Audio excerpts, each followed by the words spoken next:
The Bucks win their 13th straight game, but for goodness sake, can we get through a game without some sort of injury concern? Giannis leaves early in this one with a knee issue. We'll bring the latest on the latest Giannis injury. We'll break that down. We'll talk about Jae Crowder and Meyers Leonard seeing their first minutes for the Bucks and everything else in what, in the end, was a blowout win over the Miami Heat. You are Locked On Bucks, your daily Milwaukee Bucks podcast, part of the Locked On Podcast Network, your team every day. You are Locked On Bucks. My name's Kane Pittman. You can see and hear me on this show Monday to Friday, and sometimes on the weekend when the Bucks have a big win and perhaps there is some news to discuss. You can also find my work over at ESPN alongside me, the founder of brewhoop.com and longtime voice of the podcast, Frank Madden. For today's episode, that's brought to you by BetterHelp. It's not a crisis line. It's not self-help. It's professional therapy done securely online, available to people worldwide, and they have a special offer for our listeners. Get 10% off your first month at betterhelp.com/lockedon. We thank you for making Locked On Bucks your first watch or listen of every weekday and on the weekend. But you'll know if you subscribed and turn the notifications on, you'll know that we're doing this show on a Friday night after the Bucks beat the Miami Heat easily. And that's the good part of this, Frankie. You love it. There's been some scraps between the Bucks and the Heat over the years. But if you told me they were going to win by a 128-99 final, I'd be pretty satisfied with that. But then when I look at the box score and I see 6 minutes for Giannis, I'm a little bit more concerned. And this was just such a roller coaster because Giannis was listed as doubtful. I certainly figured that he just wasn't going to play. He somehow gets out there and plays these 6 minutes and has this innocuous knee issue. I've gone back and watched the entire first quarter again. I've gone backwards and forwards, and I'm trying to see when this happened, and I just can't find it. But Giannis leaves the game early, us out of the game, actually. Kind of looked a little bit hobbled. It is a knee knock. That's what they're calling it. But, geez, you just want to just get through healthy, Giannis. We need to see him hopefully string a few games here together because this is the last thing we wanted to see. Yeah, I was actually watching the game on mute, and when he left the floor, because you couldn't really see what was going on, right? If you weren't really closely watching. I mean, when you rewatch it, I think on the prior the prior possession, you see him start to favor and kind of grab at the knee a little bit. He's trying to flex it, but he had also just come back in the game, and I went back to the earlier stint and. There wasn't anything obvious there. There's maybe a couple of screens where maybe people get close to brushing against the right knee or something. But there just wasn't an obvious kind of like mechanism for whatever this was. Ironically, with knee injuries, the ones that really worry you are typically the ones where you plant and there's no contact. And, those are the kind of the ACLs. Obviously, knee injuries far better than I do, Kane, since you've gone through it yourself multiple times. But but it's almost like when there's like physical contact, it's usually like a better sign than when there's no contact. So excuse me, hearing that there was a knee knock usually is kind of like, okay, it's just something that you'll be able to shake off. But I mean, usually with knee knocks, I mean, a lot of times guys just stay in the game or they shake it off and they come back.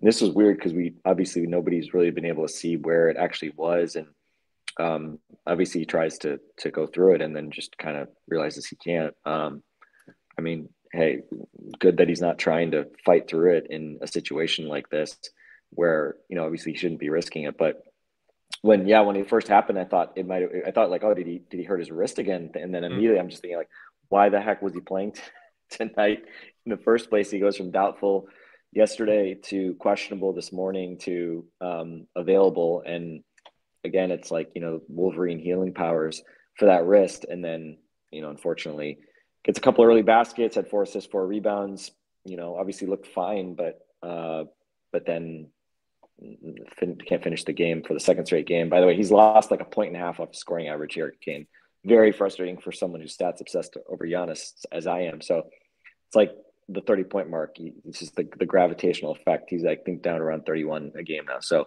my dream of Giannis scoring over 30 points a game is beginning to fade here, considering you can't make it out of first quarters anymore. But anyway, we'll just have to see what happens. Bud didn't really have anything of substance to say other than thinking it was a knee knock and just that they would evaluate it again tomorrow and just see how he feels. So unfortunately, I think we all felt like, oh, he won't play tonight. And then who knows what happens, Sunday in the game, kind of the days after with coming back from the wrist injury. Instead, he somehow plays tonight and then has to leave with the knee injury. So it stinks because it was fortunately, it was a night when they didn't need him because they played really good, energized team basketball. And after these long breaks, you can either look like a team that's refreshed or you can look like a team that's very rusty. And we saw both ends of that spectrum tonight with the Heat looking very rusty and not sharp, and the Bucks looking, again, kind of top to bottom. I think they play 11 guys in the first quarter. Jae Crowder makes his debut and looks good, makes shots. Leonard makes his debut, plays way more than certainly I was expecting him to play here. So, again, the Giannis injury, again, second straight game that obviously that becomes the dominant storyline and takes away from a really nice team performance and a really nice team win. Is they got just a lot of contributions up and down the roster. We could probably spend all podcast just talking about each guy and kind of what guys did well. But, fortunately, again, this team finding their legs, and 13, I believe, did I hear correctly? The 13-game winning streak is the highest of any team this year. I think I heard that, which is cool and a good time to be doing it. And as we said, the last two games, the fact that you were able to do it with Giannis, only playing one quarter of basketball or less, is I think just a testament to the depth that the team has had this year, and the fact that they've had to battle through injuries all season long. And 42-17, I think we'd all agree that's a pretty damn good place to be, especially given some of the ups and downs from an injury standpoint. It is funny just to look at the standings and now the separation, over 500. And as we've discussed, they're right there with Boston. And I know this is very simple stuff. This is the way it works. But when they were 29-17, we're like, gee, are they going to be in danger of dropping to fifth? And are they going to be able to fend off these teams behind them? Chris Middleton hasn't come back yet, and things have really changed, even though the health stuff continues to be a concern. So you're right. The interesting thing, and last points on Giannis. So, Bud with the typical, we'll see how it feels tomorrow, which is fine. It has to be some sort of injury that once he cooled down, he just wasn't okay to come back on, rather than the specific incident. Because even when I went back and watched the first quarter, he was bouncing up and down the court. He was bounding. He was looking fresh. He wasn't rubbing the knee. He wasn't touching the knee. And then when he came back, that was obviously when he came back on the floor, he was already feeling it. So we'll see. There was a screen on the Drew Holiday long two. That's the only thing I can really look at, where I think it was Martin kind of just like bumped into that knee. But I guess we'll find out more. And I guess it's a little less scary than incidents we've seen in the past with rolled ankles and specific things you can see. But it is a little odd for him because we know that he can play through some serious stuff, and we've seen that before in the past. So you mentioned some of the nice contributions the Bucks had in this game. I think we can get to that next. We might start with Jae Crowder because clearly this was a big talking point for Bucks fans wanting to see him out on the floor. And as you pointed to, he was just pretty good. But today's episode is brought to you and sponsored by BetterHelp. And you've heard me talk about BetterHelp before, but we know when you're not at your best, you can't. When you are at your best, you can do great things. But sometimes life gets you bogged down, and you may feel overwhelmed, or like you're showing up or not showing up in the way you want to. Working with a therapist can help you get closer to the best version of you, because when you feel empowered, you're more prepared to take on everything life can throw at you. And the best thing about BetterHelp is that it's all online, so you can just go to the online website, betterhelp.com. You can fill out a brief questionnaire, and then you don't have to be sitting in a waiting room. You don't have to go to a physical venue. It's all online in the comfort of your own home, which for a lot of people can be pretty valuable when you are going down the path of looking for therapy. So if you're thinking of giving therapy a try, BetterHelp is a great option. And if you want to live a more empowered life, therapy can get you there. Visit betterhelp.com/lockedon today to get 10% off your first month.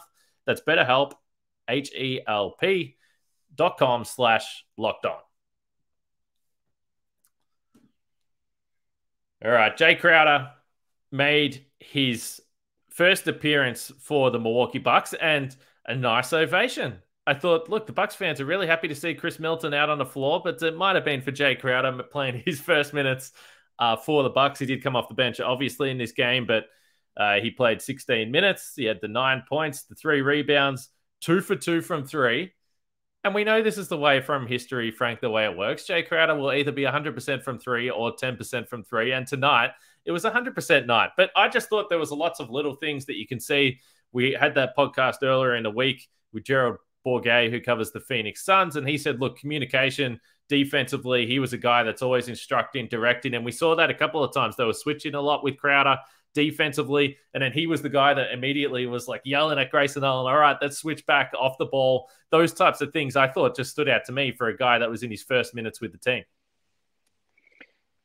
Yeah, I mean, it's interesting. We've obviously had a while to watch Joe Ingles now with the Bucks, and obviously Joe Ingles and Jae Crowder, very different type of players offensively in terms of the style, right? Jae Crowder obviously much more of a just spot up guy off the ball, kind of, he can hit above the break threes, but you think of him parking in the corner a lot. Joe obviously tried a few floaters today, by the way, as well. Yeah, yeah. I mean, hit one nice floater, had another one that was wiped out by a charge. So I think, again, like, there's always the inclination to compare him to PJ Tucker. I think we saw, right, offensively, he's got, a lot more to his game, obviously, than PJ. I thought it was interesting, though, and this is where I kind of was thinking a little bit about Joe Ingles. I mean, like, positionally, it's like, what position does Bud think Joe Ingles plays? I don't really know. Like, it seems like he defends a lot of small guys, defends threes. I feel like Joe hasn't defended that many fours. This game tonight, I think we all expect, especially if, Giannis is in and out of lineups, things like that, gets rested. Crowder will clearly get a lot of minutes at the four. That's probably his most natural position. But we saw him, defending smaller guys regularly tonight. I don't think I saw enough to really be able to say, like, oh, he's going to be switchable against, smaller guards in the playoffs or something like that. Like, I don't know, right? I mean, this is his first game back. You also got to cut him some slack. But I think, the path to minutes on this team, especially tonight, you didn't have Pat Connaughton.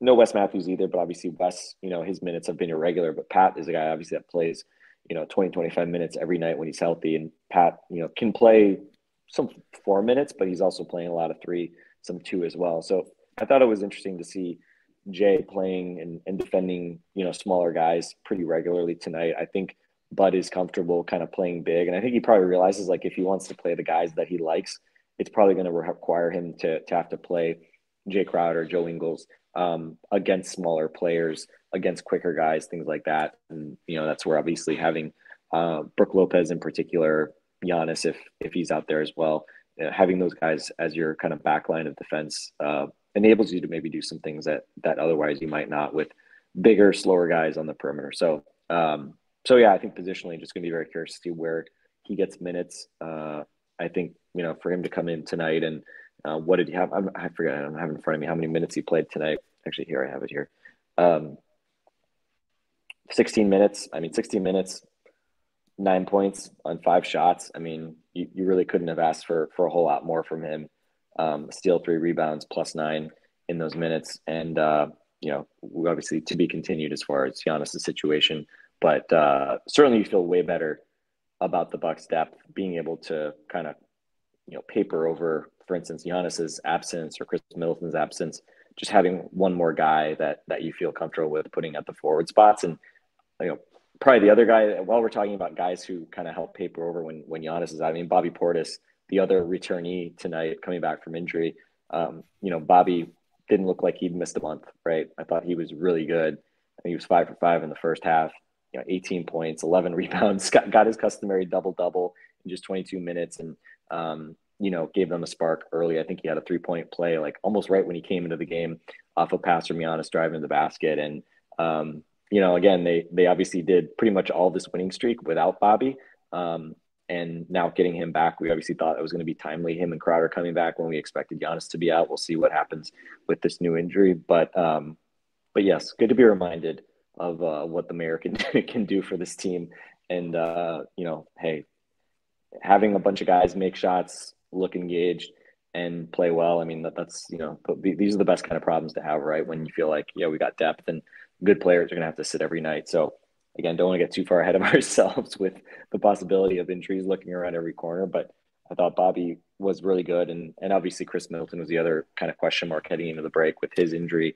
And Chris, again, was just really solid and steady in his short stint, only 17 minutes, 12 points. He looked pretty Chris Middleton-like for the most part.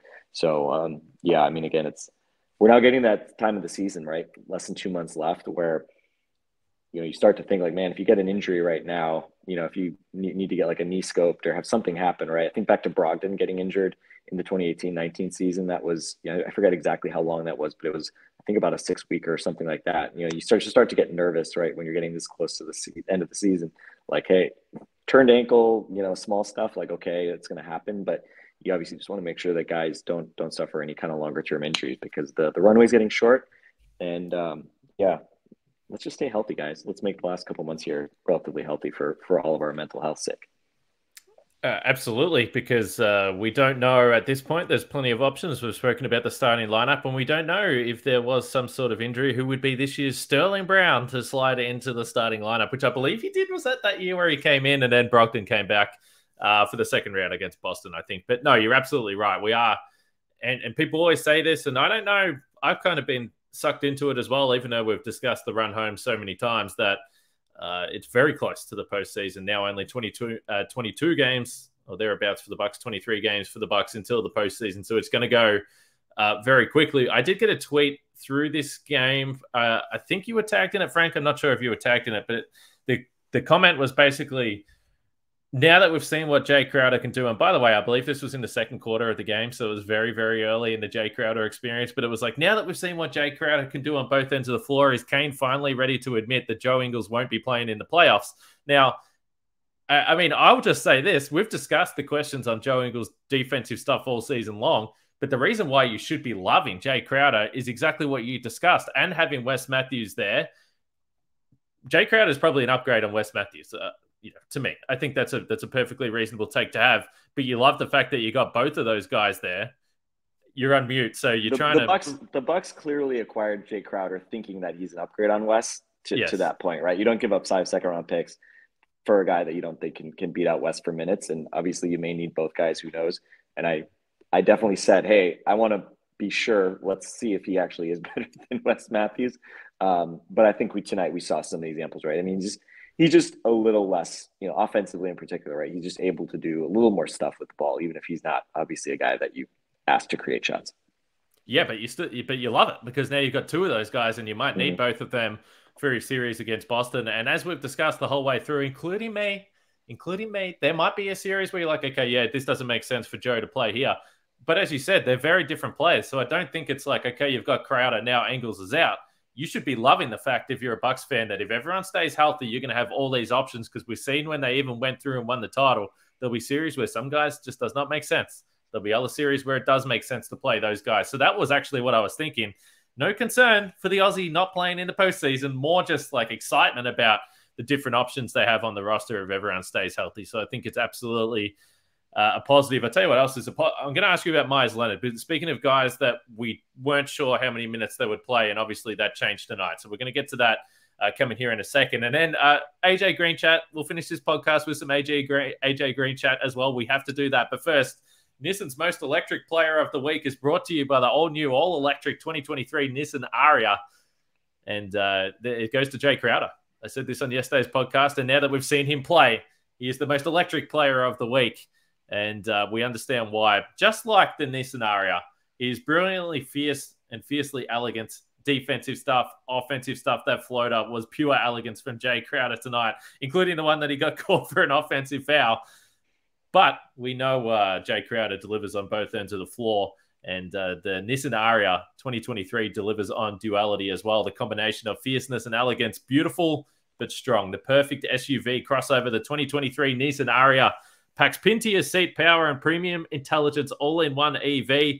It's all new, all electric 2023 Nissan Ariya, the EV for people who love to drive. Shop now at nissanusa.com. Yeah, shout out to Nissan, who just cannot get an Australian to pronounce their name correctly. I think I said this before, Kane. I went to actually YouTube and searched for Nissan pronunciation and found something that sounded like in Japanese it's pronounced Nissan. So just be aware of that. You and your Nutella and Nissan and whatever else. I'm just gonna put that out there. So a little inside snippet of what goes on behind the scenes at the Locked On Podcast Network. We did get an email And I told Camille and Justin this off before we recorded yesterday. We did get an email come through that just saying, this is a big deal for the network. Absolutely. And by the way, we love Nissan, no doubt about it. But they were just like, just make sure you nail, and it wasn't just to me, by the way, but it was to everyone. But it was like, make sure you nail, the pronunciation. So I did sit back and say, well, I Is it you and Josh Lloyd, our resident Australians? Like basically the two of you guys are just out here saying it in your Nissan. I think there's a brand of ramen noodles called Nissan, Nissen. So every time you say Nissan, I think of that. But yes, shout out to the good people at Nissan. No, at least Camille. Camille had a great testimonial the other day, noting that she owns a Nissan. It comes from a family of Nissan drivers. I mean, shout out to Camille doing some work on the ad reads. Yeah, I might need to look if this becomes a problem, which we hope it doesn't get to that stage. I might just have to get Camille to come on and do the ad reads and get some more professionalism about this place. So I was sitting there at the start of this game because last time we chatted about Meyers Leonard and that entire situation, and we've heard some other stuff come out. Meyers Leonard has spoken about it. The Bucks have spoken about the situation, and it's been fascinating to see how that played out because, like I said to you the other day, I was surprised that they went down the path of signing him. But when I was watching this first quarter, I was thinking to myself, a couple of days ago, we were talking about, he might get a bit of a chance in this 10-day because, is Bobby playing? Is Giannis playing? They actually could use a big guy. And then all of a sudden in the first quarter, I'm like, I don't think he's going to play. How are they going to find minutes for him at the big spots with all the guys back and healthy? And then that obviously was short-lived, and Meyers Leonard ends up getting some minutes.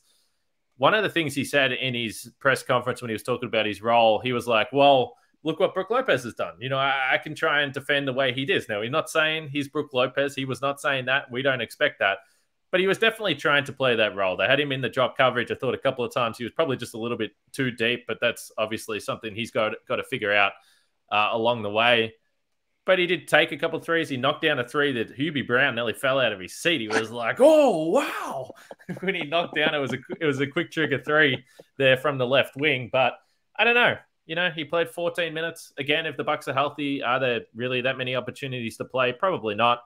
Did you have any strong takes about Meyers Leonard's first minutes in the number 3?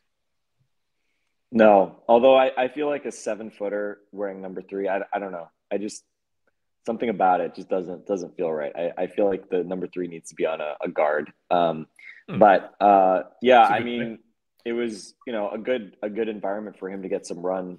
Being this game kind of being a comfortable lead for most of it. So it wasn't like there was ever a ton of pressure. But I was listening to some interviews with him, including there was the Jeremy Schaap interview at ESPN where he spoke. It was pretty lengthy, interview and a feature about him and, the kind of work he's done to learn from, obviously the mistake he made that kind of landed him out of the league. And,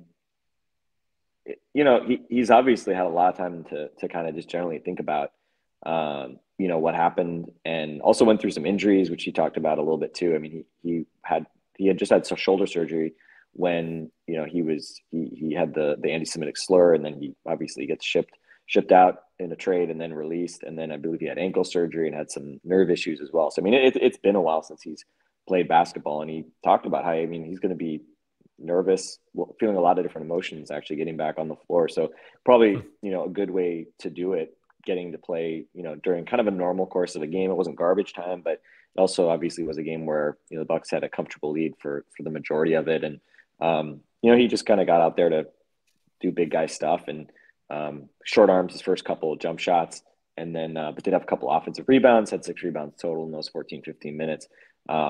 Set some screens. I think he had 1 illegal screen, 3 fouls among including that one illegal screen.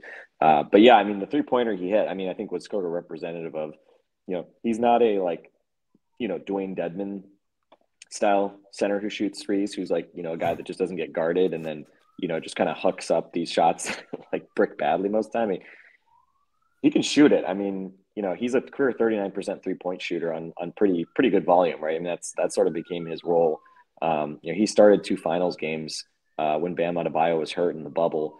And I think he hit like 5 out of 6 shots or something like that in those 2 games. So, I mean, you know, again, he's been around the league a while. I think he's 30 years old now, and just hasn't played in a while. And we'll see. I don't think any of us should, you know, be under the illusion that he's, you know, going to be in the rotation in the playoffs or something like that. But I mean, to me, the best news, if he actually played well and had Bud's confidence, is that you could just play Brook fewer minutes. And you might be able to do that anyway, because you've got Crowder now. Hopefully Giannis is going to play more than 6 to 9 minutes per game. But yeah, it'll be interesting to see just if he does play much moving forward. I think as long as they've got, you know, an extra roster spot, obviously that would bode well for him sticking around, because they need to carry 14 guys one way or the other. And so certainly if he can do some stuff and the Bucks don't make another move in the buyout market, then you know, they could give him a second 10-day, and then after the second 10-day, then they would have to sign him for the remainder of the season if they wanted to keep him. So yeah, we'll see. I mean, thought he was fine, but again, you're just really looking for kind of a big body. And again, this also wasn't a situation. I mean, you know, like the real test for a guy like him is, you know, if you got the Sixers coming in 8 days, right? If Brook Lopez gets into foul trouble, you know, can he give you 5 minutes or something like that, trying to defend Joel Embiid, or does he just get, you know, roasted or something like that? He'll probably get roasted because Joel Embiid roasts pretty much everybody. But it's almost more like, can he, you know, hit a couple open threes because Joel Embiid doesn't want to defend him on the other end or something like that, right? So my hope is you don't need him against the Sixers in 8 days, because you're healthy and you've got, you know, your 3-man big rotation plus Jae Crowder now. But, you know, again, I'm sure a big night for him just to get back on an NBA floor and, you know, contribute something and kind of get it out of the way. So yeah, I would say probably his minutes moving forward obviously be closely tied to whether Giannis is out more games or whether he's back on Sunday. But, you know, fingers crossed, and, you know, obviously good for Meyers Leonard getting back on an NBA floor, and we'll see if he plays much of a role moving forward. Yep, we'll see what happens at the end of this 10-day. I think I said the other day I wouldn't be too fussed, you know, whatever happens. But, you know, if they want to have a big guy on there to spare Brook again, as you said, we'll see. They maybe will use the other roster spot as well. This is the final point I'll probably make for this podcast, because we kind of had this discussion the other day, but I had to trim it up. But the Justin Robertson stuff, interesting. He was part of the Miami crew down there with Jae Crowder, I saw, and Joe Ingles and Bobby Portis. I think he was a part of that run. So just keep that one in the back of your mind. But AJ Green is another guy. AJ Green is another guy that's pushing for this spot, Frank. If you want a shooter in the postseason, he did it again tonight. He was 2 for 5 from 3. He hit one from a long way out. And then he had a couple of even more confident looks than what we've seen. He was pulling up in transition and a few different things as well. Look, he can shoot it. He can shoot it. I think you've said it a couple of times. You actually do feel like it's going in, which, let's face it, that's not a normal emotion we go through during the postseason for this team. So who knows? Maybe they do elevate AJ Green for the playoffs. Yeah, I mean, you know, 2 months ago, I would have said it's absurd to think that, you know, you're going to use a roster spot, which at the time you didn't have, to give him an NBA contract. But, you know, again, especially given the financial component of this, it's going to be way cheaper to give Green or Mamu, for that matter, you know, the quote unquote multi-year contract at the end of the regular season than it is to sign somebody right now and carry them for, you know, roughly a third of the season and have the higher prorated hit. So I don't know. We'll see. I mean, but again, kudos to him. Obviously, I you know, going back to training camp, we're like, what are you doing with this guy? You know, he just doesn't profile like a guy that's ever going to give you could ever give you real minutes on a title contender. But you know, it's only regular season for now. But from a 2A spot to get a guy that, you know, has been able to come in and play a role. I mean, he deserves a lot of credit, and it just, you know, physically limited defensively for sure, but he competes, right? And I think if I think I've said this before, I mean, I think if Marjan kind of like understood his positioning, like Marjan, I feel like just kind of makes obvious mistakes defensively. I mean, I'm not like a coach breaking down film over here, but you can just sort of see like Marjan struggles with getting over screens, sometimes switching when he's not supposed to, things like that. You know, Green, the mistakes he makes are because he's just not strong enough and too small. But he's not a guy that again tends to be in the wrong spot as much. So Yeah, he deserves credit, and certainly on nights like this where you got a big lead and he can come in and just start firing threes and kind of just putting salt in the wound of the Miami Heat. I mean, that's obviously a pretty fun spot to be in. But we saw in the Bulls game as well, like he actually played some more consequential minutes in that game where it wasn't a blowout yet, and his 3-point shooting was a really nice shot in the arm. So, yeah, and we joked about him being like a Matt Thomas type guy. Shout out to Wisconsin native Matt Thomas, and certainly from regular season perspective, I think he's already showed he can do that. Now the question is, can he do more? So the Bucks win again, 13 straight now. They're half a game behind the Boston Celtics. The Sixers are hanging around there, and as you mentioned, the Bucks will play the Sixers in about a week's time. They do have the Phoenix Suns on Sunday. That's an early game as well, but there is separation after that. The Cavs got blown out tonight. They're 6.5 games back now of Boston, and Brooklyn were down by 50 points at one stage to Chicago. So there is separation with the top three, and it might come down to the Bucks and the Sixers and the Celtics. They're all close enough to make a run, even though we've discussed the challenging schedule for the Sixers coming up. So it's going to be an interesting final quarter of the regular season. Kane, you got, I think tomorrow, right, is Celtics Sixers. So purely from a Bucks fan standpoint, are you rooting for the Sixers or the Celtics in that game? Thinking about the Bucks playoff positioning, do you rather get some distance between the Bucks and the Sixers? Celtics. You want the Celtics to win? Yeah, which I know is weird because the Sixers have a tough schedule, but I'm just like, worst case, let's just lock up top two and not find ourselves in the third spot. But, whatever. I think you could make a case for both. You hate Boston more than the usual, more than the commoner. So where are you at? Yeah, I'm cheering for an asteroid to hit the stadium, but but if not that, Bucks would be the number one seed in that case. I kid. I don't know. Normally I would root for the Sixers over the Celtics because I dislike the Celtics that much. And obviously, if the Sixers win, then the Bucks would go into first place until at least Sunday when the Bucks play. So I don't know. I'll just be happy that one of them is going to win. It looked like both of them might lose on Thursday night. It was almost a beautiful trifecta with the Cavs losing and Celtics got taken to overtime by those plucky Pacers.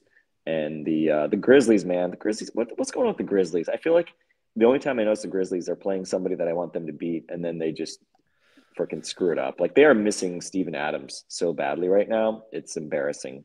It's crazy. Like I heard the stat that they have a 38% offensive rebound rate when Steven Adams is on the floor. He has just been a monster on the glass this year, and in addition to being just one of the coolest dudes in the NBA. So shout out to the Kiwis. I don't know if we have any Kiwi listeners, but shout out to New Zealand for New Zealand.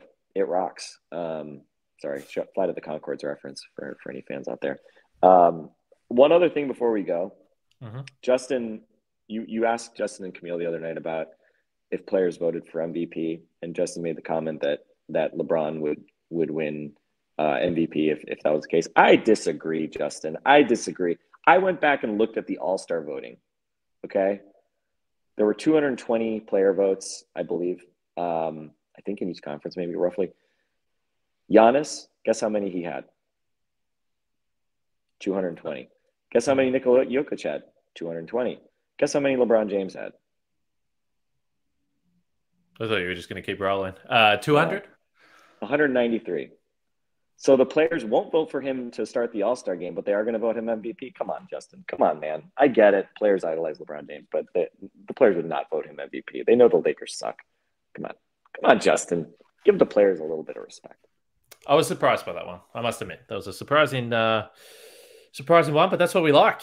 We like something it's a little bit different. I'll tell you what else is a little bit different. That's the Locked On Game to Game podcast, which you should listen to on your Locked On NBA feed. Every moment, every top performance, every result. Locked On Game to Game covers every game from across the NBA with local analysis that only Locked On can deliver. Follow Game to Game on Locked On NBA, available on the Odyssey app, YouTube, or wherever you get your podcasts. And of course, more importantly, make sure you subscribe to Locked On Bucks. Turn the notifications on and drop a comment in the YouTube feed. We had someone yesterday drop about 80 comments in the feed. It might have been a bot. I don't know. But one of the comments said that if there was a stereotypical look for a vegan, it would be Kane Pittman. I don't even know what that means. But I'll leave that with you as we wrap that up. Yeah, I really don't. You're just like a dude that wears white T-shirts and a lot of baseball hats. I don't know. To me, that does not scream vegan. I feel like that's just a really bad troll job. One other stat before we go. The Bucks were first in cleaning the glasses defensive rating as of like the last couple weeks, which takes out garbage time. Now on the NBA's official website, which does not take out garbage time, Bucks a full half point above the pack in defensive rating. The Cavaliers getting smoked the last 2 nights certainly helped that. The Cavs had been first. Bucks now at a 109.3 defensive rating. Memphis and Cleveland at 109.8. Bucks net rating up to 3.5, which is still the worst of the Bud era. Ironically, even though they have basically their winning percentage is in between sort of those first 2 years when they were kind of winning like gangbusters, and the last couple of years when they kind of took their foot off the gas a little bit. So they're better than the last couple of years in terms of winning, but the net rating having to catch up a little bit. But hey, all I care about is seeding right now, and obviously things trending well, and now we just need to pay attention to those knees and ankles and wrists and all that other stuff. Can we just have nice things, Kane? I mean, I don't know. Maybe this is the basketball god saying we saved Giannis's knee 2 years ago and, let you win an NBA championship. So we're just going to torment you a little bit with these injuries, but we'll just take it day by day, I guess. Like Giannis, we'll take it day by day. We will, and we'll wait and see if there's any news that comes out about this latest Giannis injury over the next couple of days leading into this Phoenix Suns game. But we do have one nice thing at the moment. If you're a Bucks fan, that's 13 straight wins, and they'll look to make it 14 in a couple of days' time. We'll catch you guys after that game.